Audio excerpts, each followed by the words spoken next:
Hai, Assalamualaikum warahmatullahi wabarakatuh dan salam sejahtera. Bertemu lagi dengan saya Cikgu Wan Zamzarina binti Jalaluddin dalam kelas PDPR Bahasa Melayu tahun 5. Tema yang keempat, perpaduan. Unit 12, jalinan perpaduan. Tajuk yang ingin kita pelajari pada hari ini iaitu info perpaduan dalam standard pembelajaran 1.1.2. Dari segi standard kandungan 1.1 ini, kita akan mendengar dan memberikan respon semasa berkomunikasi dalam situasi formal dan tidak formal. Dari segi standard pembelajaran 1.1.2, kita akan mendengar, memahami dan memberikan respon terhadap maklumat yang diujarkan dalam situasi formal. Objektif kita pada hari ini, pada akhir pengajaran dan pembelajaran, murid dapat mendengar, memahami dan memberikan dua respon dengan betul. Dari segi kriteria kejayaan, murid dapat mendengar, memahami dan memberikan satu daripada dua respon dengan betul secara individu. Mari kita belajar kemahiran mendengar dan bertutur. Murid-murid boleh buka buku teks muka surat 87 dengan tajuk kita Info Perpaduan. Murid-murid, ini ialah paparan teks yang terdapat di dalam buku teks kalian. Mari kita baca dahulu tajuk info perpaduan ini bersama-sama. Kemudian kamu akan ada aktiviti untuk memberikan respon berdasarkan maklumat yang telah kita baca ini. Okay, murid-murid dah bersedia? Kamu boleh rujuk dalam buku teks masing-masing. Info perpaduan. Kumpulan Farisha ditemani ayahnya ke Jabatan Belia dan Sukan Negara untuk mendapatkan maklumat bagi projek buku skrap. Salam sejahtera Tuan, kami ke sini untuk mendapatkan maklumat tentang pemupukan perpaduan melalui aktiviti sukan di Malaysia. Boleh, sememangnya sukan dapat mewujudkan semangat perpaduan pelbagai kaum. Misalnya, penganjuran Bulan Sukan Negara adalah untuk menerapkan budaya sukan dan memupuk semangat perpaduan dalam masyarakat. Minta Tuan jelaskan elemen perpaduan dalam Bulan Sukan Negara lagi? Penyertaannya untuk semua golongan masyarakat, pelbagai kaum di pelbagai lokasi. Aktiviti bersifat santai dan mesra. Warna biru pada logo Bulan Sukan Negara itu bermaksud perpaduan rakyat dalam sukan. Okay, jadi ini dialog di antara kumpulan Farisha yang telah dibawa oleh ayahnya berkunjung ke Jabatan Belia dan Sukan Negara. Kenapa mereka ke sana? Untuk mendapatkan maklumat bagi projek buku skrapnya.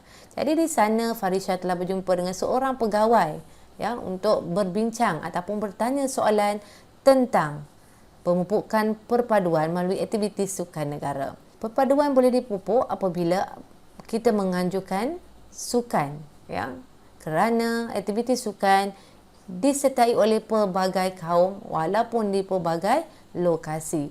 Dalam logo Bulan Sukan Negara juga telah diletakkan simbol yang berwarna biru yang bermaksud perpaduan rakyat dalam sukan. Aktiviti sukan yang dianjurkan oleh Jabatan Belia dan Sukan Negara akan memberikan sumbangan iaitu memupuk perpaduan dalam kalangan masyarakat. Okey, kita teruskan untuk memberikan respon. Dalam aktiviti pertama ini, kita perlu memberikan respon terhadap maklumat yang diujarkan dalam situasi formal.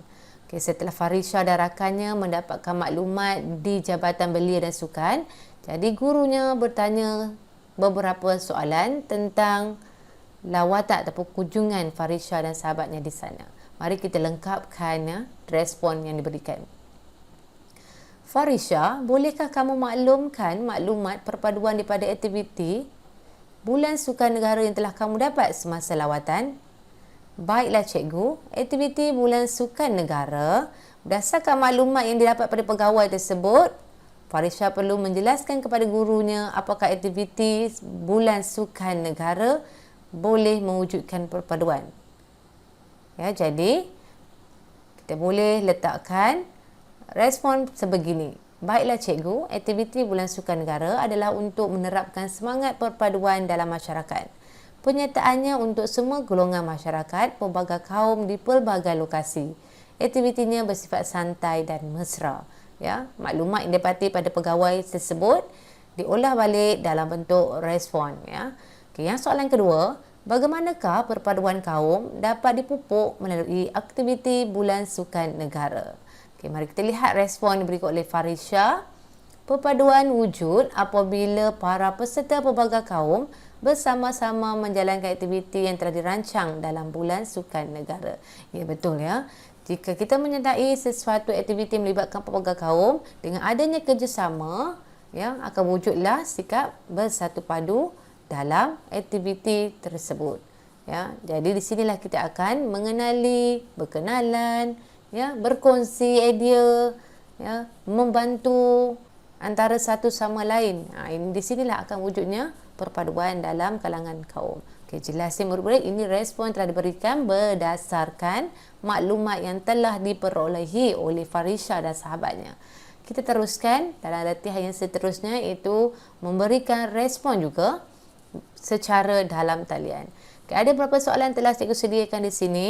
Kamu boleh layari permainan World Games di bahagian penerangan video, klik dan kamu boleh jawab soalan. Cikgu harap kamu dapat memberikan respon yang tepat berdasarkan bahan grafik. Okay, di sini saja perkongsian cikgu tentang tajuk. Jadi, cikgu ingin kongsikan nilai bunyi yang terdapat dalam topik kita pada hari ini, iaitu kerjasama semua pihak bagi memastikan perpaduan sentiasa dicapai.